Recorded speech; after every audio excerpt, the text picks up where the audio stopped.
Buenos días a todos, gracias por asistir a la presentación. En el día de hoy les hablaremos acerca del tema control genético de la resistencia a antracnosis en frijol. Nuestro grupo está conformado por Juan Esteban Castilla, Valentina Valle y quien les habla Sandra Rodríguez. A lo largo de la presentación se buscarán alcanzar los siguientes objetivos. Dar a conocer cómo se lleva a cabo el proceso para control genético de la resistencia a antracnosis en frijol en base a distintos estudios consultados. Resaltar la importancia de los genes CO1, CO2, CO5 y CO6 que intervienen en el proceso de resistencia a esa enfermedad. Exponer los mecanismos de defensa de las plantas ante ataques patógenos y explicar la ruta metabólica de los fenilpropanoides. A manera de introducción, el frijol es una de las leguminosas más importantes mundialmente, ya que juega un papel importante en la economía de muchas familias, representando una fuente de ingresos considerable para ellos. Además, tiene un alto contenido de valor nutricional, proporcionando proteínas, carbohidratos, aminoácidos importantes como la lisina, que ayuda a la formación de los tejidos musculares, y minerales. Uno de los problemas más grandes que puede tener este cultivo es la presencia de patógenos, tales como la antracnosis. Si este cultivo llegara a presentar esta enfermedad, puede traerle consecuencias muy grandes como la pérdida del 95% de la producción, lo cual pues traería efectos devastadores sobre la economía de muchas familias que se dedican a este cultivo. Como lo acabo de mencionar, la antracnosis es una de las enfermedades más limitantes de este cultivo y es causada por distintas razas del género de hongos Colecotrichum, afectando distintas partes aéreas de la planta, como se puede apreciar en la imagen, en las hojas, en los tallos, en las vainas y en las semillas. Las heridas pueden presentar coloraciones café rojizo debido a que tienen esporas del mismo color. Genera la marchitez y decoloración de las hojas y finalmente la muerte de la planta. Esta enfermedad tiene un buen desarrollo en temperaturas templadas y con porcentajes importantes de humedad. Es por esto que crece adecuadamente en ambientes tropicales o subtropicales. Generalmente, la enfermedad se puede propagar a través de riego por aspersión, ya que con este procedimiento se dispersan fácilmente las esporas del hongo. También se puede transmitir por las semillas. En estas se reconoce porque genera chancros de color oscuro que, como lo mencionó mi compañera anteriormente, contienen las esporas del hongo que son del mismo color. Cuando las esporas se encuentran en el ambiente, fácilmente llegan a las partes aéreas de la planta en donde se adhieren y desarrollan. Cuando se empieza a desarrollar, forman unas estructuras que, como se ve en la imagen en el punto 6, son llamados apresorios. Estas estructuras ayudan al hongo a penetrar profundamente en la cutícula de su huésped. Eh, Así se va desarrollando bien el hongo hasta llegar a las células en donde se forman un tipo de vesículas que se puede visualizar aquí en la figura 13, que son parecidas a los austerios de las plantas parásitas. Estos austerios ayudan al hongo a extraer nutrientes de su huésped. Posteriormente, llega a varias partes de la planta y empeora progresivamente la enfermedad. Crecen sus hifas secundarias tan profundo que generan daños celulares e incluso la muerte de las células. Es aquí cuando al hongo se le considera un organismo necrótrofo. Este se caracteriza por extraer nutrientes de su huésped e incluso causarle la muerte. Es aquí cuando se sigue desarrollando la enfermedad hasta llegar a los frutos. En los frutos no se visualiza bien hasta que el fruto madura completamente. Es por esto que puede seguir el ciclo puede seguir el ciclo sin fin. Colombia tiene la capacidad de cultivar frijol gracias a la variabilidad genética y a los distintos tipos de climas y suelos que se presentan en el país. Sin embargo, muchos productores se abstienen de hacerlo por la existencia de distintos factores como lo son la presencia de enfermedades como la antracnosis. Para poder controlar este tipo de patógenos se han desarrollado distintas estrategias, tales como físicas, químicas y biológicas. Dentro de las estrategias químicas se encuentra el uso de fungicidas. Sin embargo, estos traen consigo altos costos y efectos nocivos para la salud y el medio ambiente. Dentro de las estrategias biológicas se encuentran los estudios genéticos realizados, donde se busca la resistencia por parte de la planta frente a alguna enfermedad. Este método es considerado como el más efectivo debido a que las plantas adquieren la resistencia y se generan así semillas resistentes y una reducción considerable en los costos de producción. La antracnosis es una enfermedad difícil de controlar debido a que presenta una alta variabilidad genética. Esto puede explicarse por fenómenos de mutación, reproducción sexual, elementos transponibles o la anastomosis. La anastomosis es un fenómeno en el que se da la formación de un canal o un tubo que permite la fusión de hifas y conidios y así un intercambio de nutrientes y genético. Genético, ahí se intercambian, por ejemplo, mitocondrias o núcleos, y así se da una transferencia horizontal de genes. En estas imágenes se puede apreciar el fenómeno de anastomosis. En esta se puede ver la formación del tubo canal. Y en esta otra imagen se puede apreciar las dos hifas de individuos diferentes en las cuales se da la formación de un canal, ocurre el intercambio genético y pues aquí se puede ver, se puede explicar la variabilidad del hongo Colecotrichum, que es el que forma la enfermedad de la anastomosis.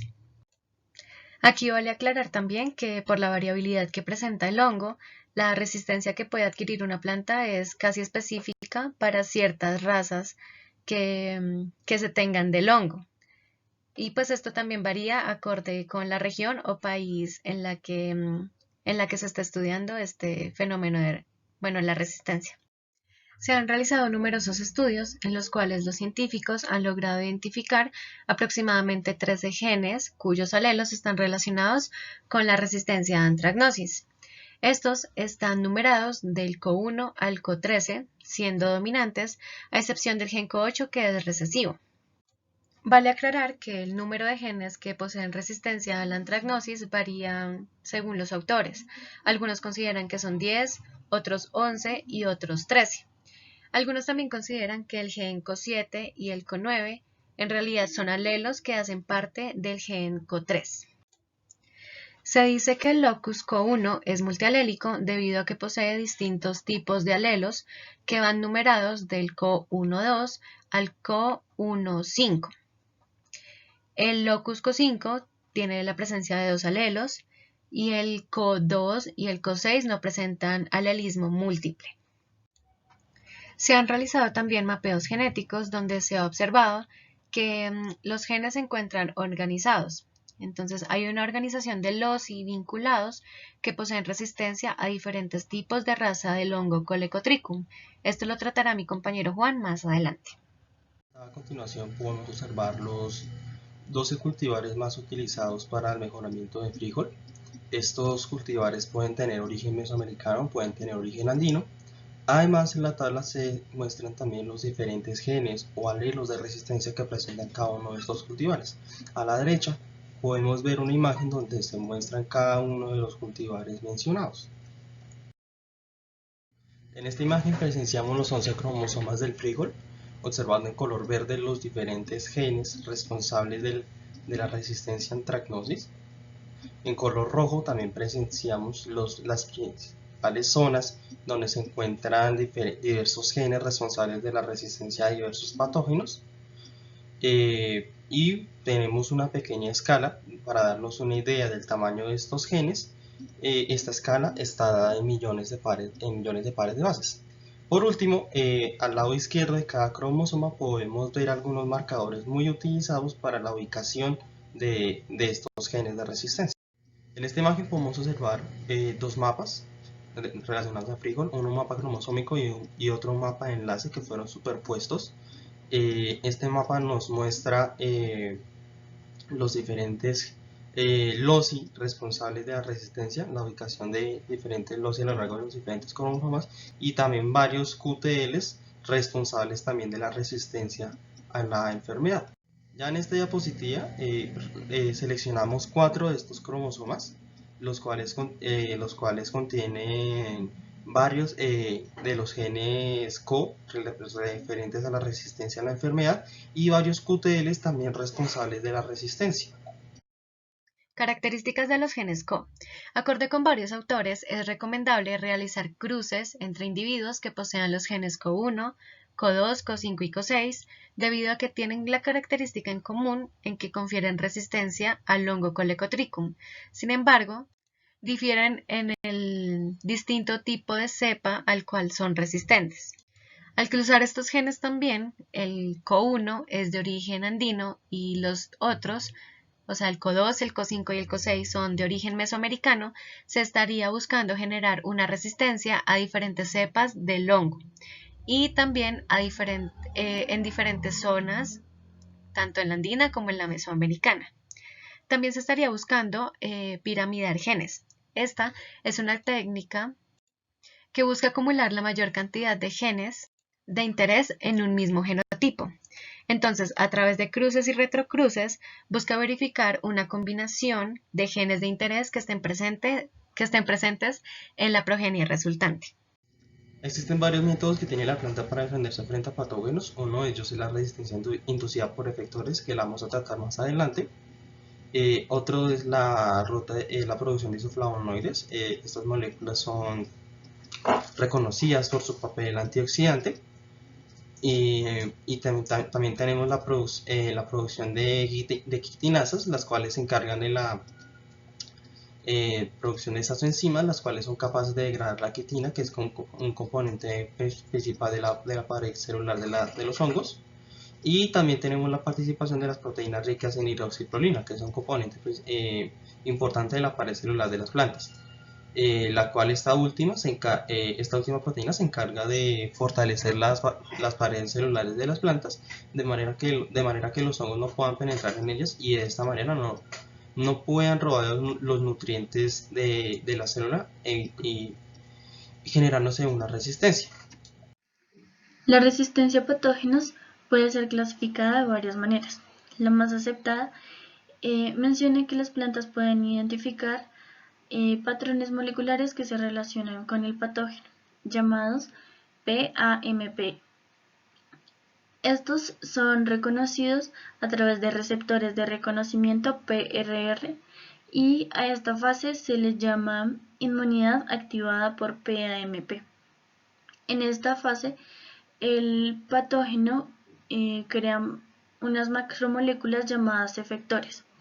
Estas macromoléculas son proteínas encargadas de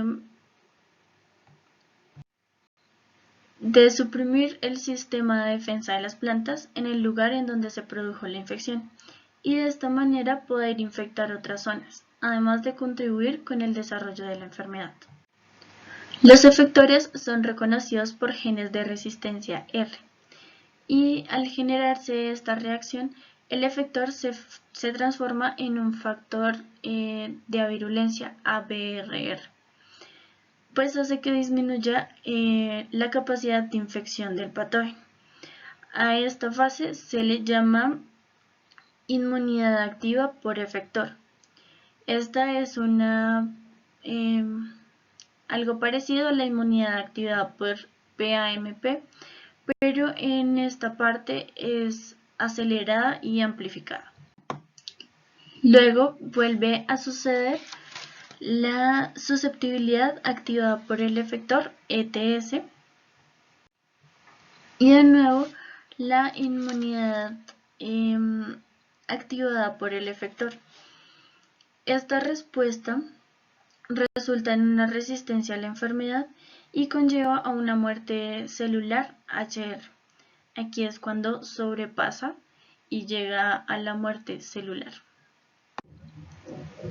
Esto obedece a la hipótesis de gen por gen propuesta por Flor, en donde menciona que ocurre una interacción incompatible entre la planta y el patógeno únicamente al existir un gen R en la planta y un gen de virulencia en el patógeno. Como conclusiones tenemos que para que la planta produzca resistencia al hongo, deben existir tanto en la planta como en el hongo genes, en la planta serán los genes R, que permitan que disminuya la capacidad de infección. También tenemos que los genes encontrados en las investigaciones científicas están los diversos genes core, como el CO1, el CO2, el CO5 y el CO6, siendo algunos de esos genes multialélicos, llegando a tener hasta 5 alelos, como es el caso del CO1. Se recomienda realizar cruces con plantas que tengan algunos de esos genes para generar una mayor resistencia a una mayor cantidad de razas del patógeno. Y por último, la ruta del ASH químico es importante para generar moléculas capaces de inhibir el desarrollo del hongo en la planta y por ende reducir el avance de la enfermedad.